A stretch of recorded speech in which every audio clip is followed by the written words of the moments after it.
అంజులో ప్రవేశించిన ప్రచండ తన మాయాశక్తితో భోజనాన్ని నోట్లోకి లాక్కుంటూ బకాసుడిలాగా తింటూ ఉండడం చూసిన మనోహరి చెంబ ఇద్దరు షాక్ అవుతారు. ఏంటి వీడిలా తింటున్నాడు అని మను అడుగుతుండగా బకాసురుని కన్నా ఎక్కువ తింటున్నాడు, వామ్మో మనల్ని తినేయట్లేదు అని ఊపిరి పీల్చుకుంటుంది యాదమ్మ. అప్పుడే వాటర్ కోసం వచ్చిన రాతోడ్ కూడా ఏదో సౌండ్ అవుతుంది, లైట్ ఆన్లో ఉంది అని కిచెన్లో వెనక్కి వచ్చి అక్కడ అంజు అంత భోజనాన్ని చేత్తో ముట్టుకోకుండా గాలి ద్వారా భోజనం తనంతట తానే అంజు నోట్లోకి రావడం చూసి షాక్ అవుతాడు. నేనేమైనా కలగంటున్నానా అని కళ్ళు నులుముకొని మరీ చూస్తాడు. కానీ అక్కడ అదే జరుగుతూ ఉండడంతో తనని తాను గిచ్చుకుంటాడు. నొప్పి తెలియడంతో షాక్లో చూస్తూ నిలబడిపోతాడు అంజు పాపని. ఇది రాతోడ్ గొంతులా ఉంది అనుకున్న మనోహరి యాదమ్మ ఇద్దరు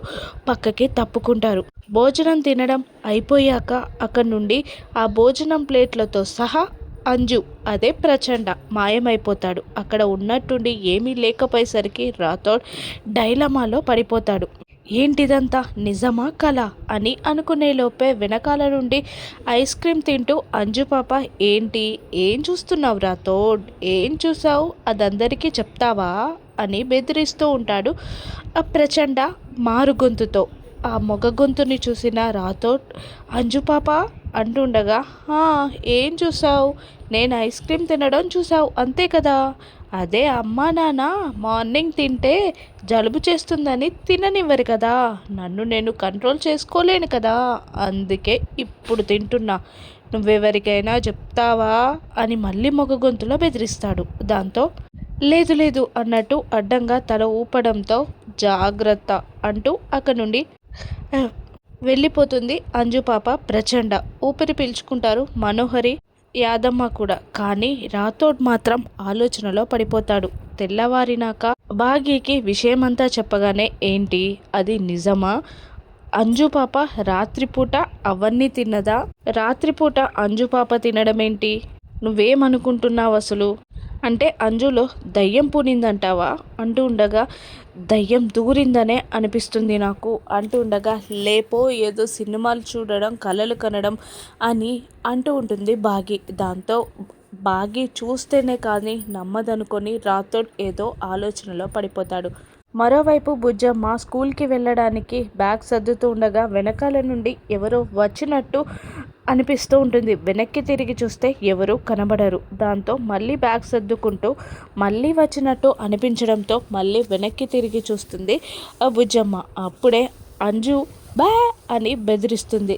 అక్క నువ్వా అంటూ భయం తగ్గాక అడుగుతుంది బుజ్జమ్మ. నీ దగ్గరికి నేను కాక ఎవరు రాగలరు బుజ్జమ్మ అని అంటూ ఉంటుంది అంజు. ఇక బుజ్జమ్మ ఇలా అడుగుతూ ఉంటుంది అంజుని, ఏంటక్క రాత్రి నువ్వు నా పక్కన లేవు అని అడుగుతుండగా ఇది తెలిసి అడుగుతుందా తెలియక అడుగుతుందా అని ప్రచండ మనసులో అనుకోగా అది వాటర్ కోసం లేచాను, వాటర్ బాటిల్ అయిపోయింది అంటూ ఉండగా అవునా మరి నేను చూసినప్పుడు ఫుల్గా ఉందే వాటర్ బాటిల్, అన్నయ్యలిద్దరూ ఉన్నారు తప్ప నువ్వు లేవు అని అంటూ ఉంటుంది బుజ్జమ్మ. అది లేదు నేను చూడలేదు నిద్రలో అని అంటూ ఉంటుంది అంజు. మనం చిన్నపిల్లలం కదక్క అలా అనిపిస్తుంది అంతే అని మాట మార్చేస్తూ అనుకుంటూ ఉంటుంది బుజ్జమ్మ. ఇక మనం సాయంత్రం చాట్ తినడానికి వెళ్దామా అని అడుగుతుంది అంజు.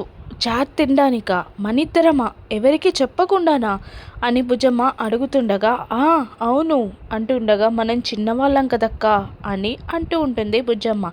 నువ్వు నేను కాదు మనకు నచ్చింది చేయాలి అంటూ ఉండగా అన్నయ్యలు తీసుకెళ్దామా అంటుంది బుజ్జమ్మ. వద్దు మన ఇద్దరమే వెళ్దాం, అన్నయ్యలు తెలిస్తే అమ్మా నాన్నకి చెప్పేస్తారు వద్దు అని అంటూ ఉండగా సరే అని ఒప్పుకుంటుంది బుజ్జమ్మ.